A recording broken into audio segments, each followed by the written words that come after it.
Today's vlog ay nag-marinate po tayo ng chicken wings. Tapos, yan. May beans, soya beans ba to?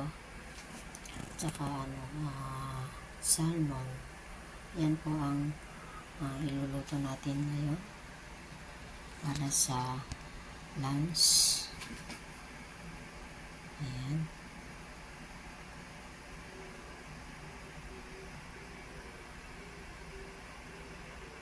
I-grill po natin yan, chicken wings. Lagay na natin sa oven.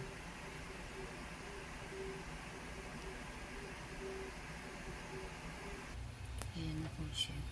Guys, nilagay na po sa oven.